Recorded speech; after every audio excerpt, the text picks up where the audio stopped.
আমাৰ আৰক্ষী মুখ্য কাৰ্যালয়ৰ পৰা এটা ইঞ্জিন চালিত অত্যাধুনিক এটা নাও আমাক দিছে আৰু সেইটোৰ জৰিয়তে আমি ইয়াত যিটো আমাৰ ৰিভাৰ পুলিচ ষ্টেচন আছে তাত এইটো আমাৰ বৰ্তমান আমি এইটো এটা এডিশ্যন হৈছে আৰু এই যিখন বোট আমাক দিছে আজি এইটোক এটা আমি ড্ৰাই প্ৰেক্টিছ এটা কৰিছিলোঁ আমি ইয়াৰ পৰা মানে সদৰঘাটৰ পৰা লক্ষীপুৰলৈকে আমি এটা মানে অভিযানৰ এটা প্ৰেক্টিছ কৰিছিলোঁ এইটো খুব সুন্দৰভাৱে হৈছে আৰু ইয়াত আমি যিটো দেখিছোঁ যে যিকোনো এটা পৰিস্থিতিত এই যিখন অত্যাধুনিক মটৰ চালিত নাও আছে এই নাওখন আমি ব্যৱহাৰ কৰিব পাৰোঁ আমি ইয়াৰ পৰা লক্ষীপুৰলৈ যাওঁতে আমাৰ 1 ঘণ্টা 10 মিনিট সময় লাগিছে আৰু 1 ঘণ্টা 10 মিনিট সময়ত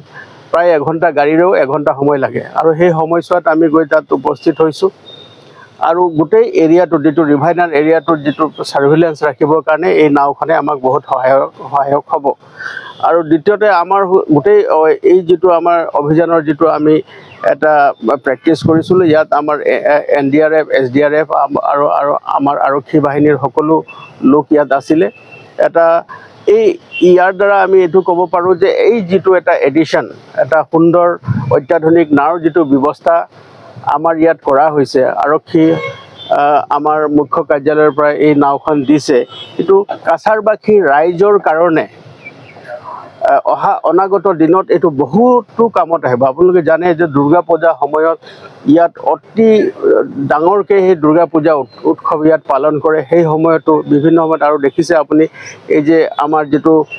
বৰাক নদীৰ ওপৰত দলং আছে এইটো সময়ত কিছুমান সময়ত আমাৰ ছাত্ৰ ছাত্ৰী আৰু ল'ৰা ছোৱালী কেতিয়াবা সুইচাইডেল এটেম্প লোৱা আমি দেখা পাওঁ তো সেই সংক্ৰান্তে আমি যিটো দেখিছোঁ যে যিবিলাক এটা অপাৰেশ্যনেল দিশত আমাক বহু ধৰণৰ সহায়তা কৰিব আৰু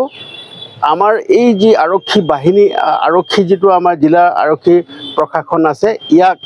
আৰু অধিক শক্তিশালী কৰিব গতিকে মই ভাবোঁ যে কাছাৰবাসী ৰাইজৰ কাৰণে আৰু ৰাইজৰ সেৱা আগবঢ়াবৰ কাৰণে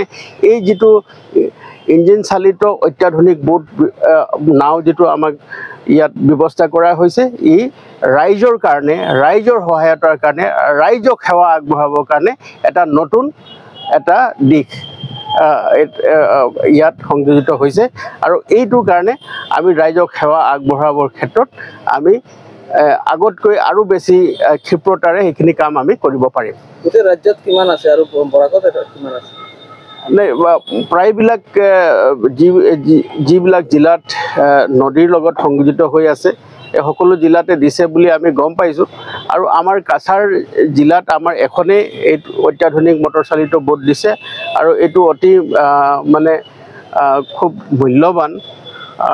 বোট আৰু অত্যাধুনিক বোট আৰু ইয়াৰ জৰিয়তে আপুনি কোনো এটা অঞ্চলত যাবৰ কাৰণে কোনো অসুবিধা নাই খুব সোনকালে ইয়াৰ পৰা আমি যাব পাৰোঁ আৰু আপুনি দেখিছে ইয়াৰ পৰা লক্ষীপুৰ আমাক যাবলৈ 1 ঘণ্টা সময় লাগে গাড়ীৰে সেইটোত আমি প্ৰায় 1 ঘণ্টা 10 মিনিটত আমি তাত পাই গৈছোঁ আৰু তাৰ পৰাও আমি ৰিটাৰ্ণ কৰি আহিছোঁ আৰু মই ভাবিছোঁ যে এই যিটো ব্যৱস্থা ইয়াত দিছে চৰকাৰে যিটো ব্যৱস্থা ৰাইজৰ সেৱাৰ কাৰণে আমাৰ আৰক্ষী বাহিনীত দিছে আৰক্ষী প্ৰশাসনক দিছে ৰাইজে ইয়াৰ পৰা বহু পৰিমাণে লাভান্বিত হ'ব